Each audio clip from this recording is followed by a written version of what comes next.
first completions.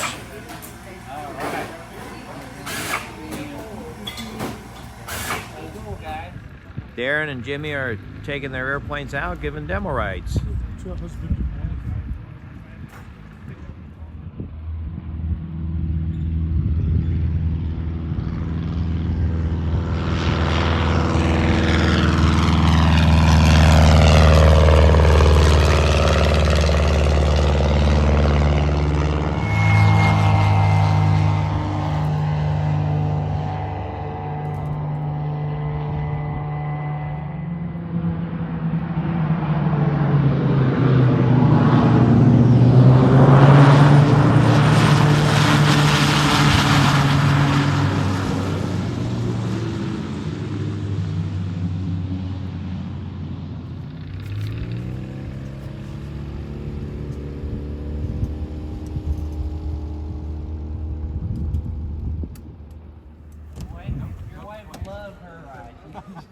She's got the checkbook.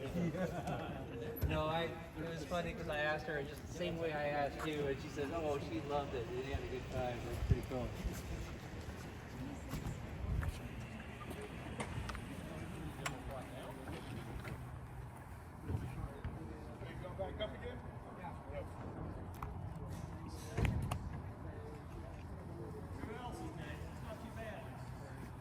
Is it like Texas? What is it called? Dual. So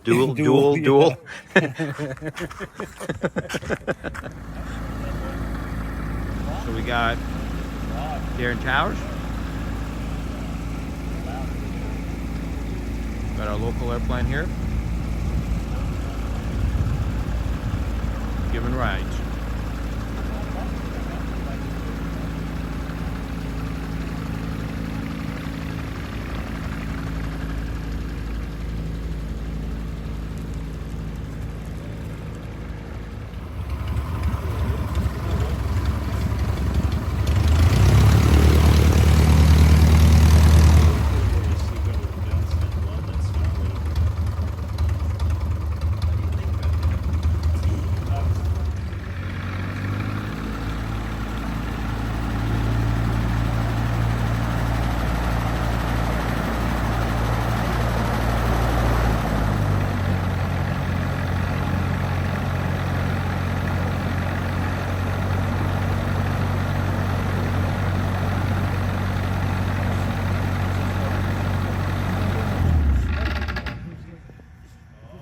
Good for you. Are you a pilot?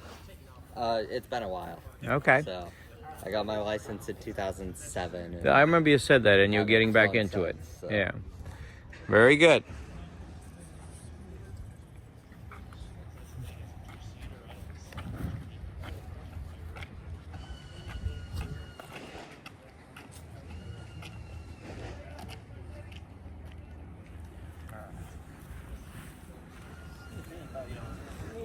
You've got a good pace, put your hand there, and you can also put a foot on the tire too. Makes it easy to get in. With the center stick especially. Get in pretty easily for long trip.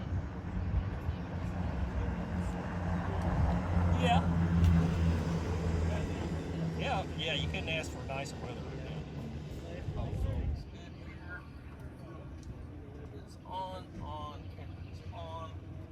All right, clear.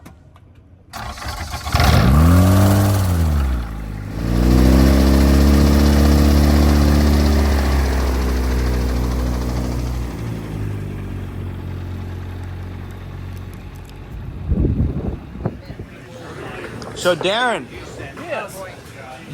it's noisy in here, but what have you been up to lately?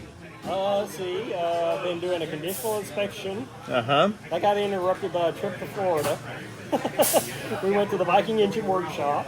Yep, and that was a fun time. That was fun. Yeah. While we were there, we went to the Kermit Weeks Museum. Got to see that. Wanted to go by the Cape Kennedy, but it's like we decided we ran out of time.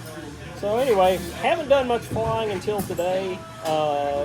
like I said, just got done with the conditional inspection, did a few things on the app. Tell us about your flight down here today. So it was great. This has like been perfect flying weather. You only get about 10 days in Texas is perfect. So had a tailwind all the way down.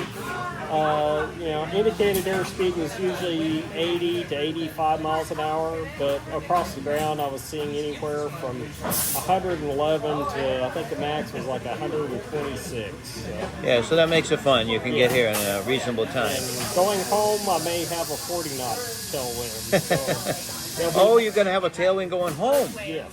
Isn't that something? That's you unusual. You never get that. No. You never get a tailwind down and a tailwind back. Well, we're going to be tracking you. You know that. Yeah, so we'll have to see what the record for a stall is because I'm saying 40 knots. Now, of course, we're with the Zenith Rudder workshop here, but me and Alyssa are from that Viking company down in Florida. Mm-hmm. So we're also interested in how you're doing with your engine because you've got a little bit of time on it now. Yeah, so we've got probably should be like about 120 hours on it. It's still low time, but no issues. I've modified a thing here or there to get better cooling for Texas heat and little things, but nothing that has been like a issue. You were even playing around with some air fuel, like I'm doing an air fuel monitor. How did that turn out? Just monitoring it all the way down. At a high cruise, I got a really good fuel ratio of like 13.5 to 8. Okay. So that's in a really good range for something that's revving. Power and safety. Yeah, power and safety. I do notice that when I pull it back and I'm dropping altitude with no load on it, it's getting way up there, but I think that's just part of the direct injection, just dialing back as much fuel as it can just to... And that's what it's for. Yeah, it's just giving it just enough fuel to push the pistons down. That's it, when it's under load. And I see like 17 to something, but it's... Got here. And so I've got the Viking 130. All right. It has about 120 hours on it. No issues with it. Well, let's talk about that. Has there been any upgrades? Have you done any upgrades? Anything going? The only upgrades I've done is I've done the 48 state gearbox upgrade. All right, and then you should have a little stamp down here then. Yep, it'll have the 48. Okay, and that was with the roller bearings. Yeah, that's got the roller bearings in it. All right. What else we got going on? So the only other things I've done to it is just for my own curiosity, I put a oil catch can on it. Oh, look at that. And that's for the breather of the engine? Yeah, for the air breather. Okay. So let's see if it's got anything in it. That's why it says oil catch can on the side of it. Yeah. So we're going to pull this off here. How many hours now before you had it open? So this is like, it was drained before I flew down here, so we got 2 hours on it, and whoa. So it's not spitting out any oil. It's dry. So well, that's good. There's not any oil down in it. So are you using any oil, or that you can? So far, I think I've used, in 120 hours, I think I've used about a quarter of a quart. Okay, so some of these engines use a little bit and some use almost nothing. And I see numbers on your cylinders. What's that all about? Well, that's just so that when I was doing my conditional inspection, I made sure that they went back in the same spot. And what does the condition inspection involve as far as the engine? So as far as the engine, so I was at my 100 hours. Yep. So I did pull the valve cover off. Now, is that difficult to do, or? No, it's, you pull your each one of your coils. Okay. And then pull those out, pull your spark plugs. Of course, this hose comes off out of the way.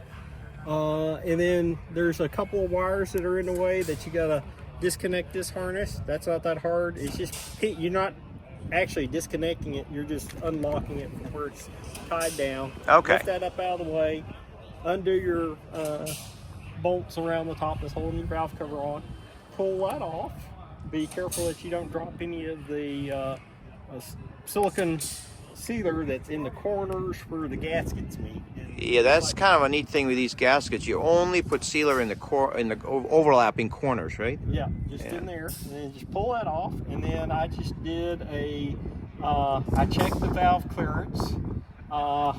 In 100 hours, I had 2 and 3 had a little bit more clearance on, and it's strange. You got 2 pads where it is on the exhaust, and then I had just a little bit more on the outer ones, not the inner ones. So Yeah, because you got 4 valves per cylinder, so you got four- 2 exhausts, 2 intakes, right? Yep. Yeah, so I had a little bit more on these 2 for some reason.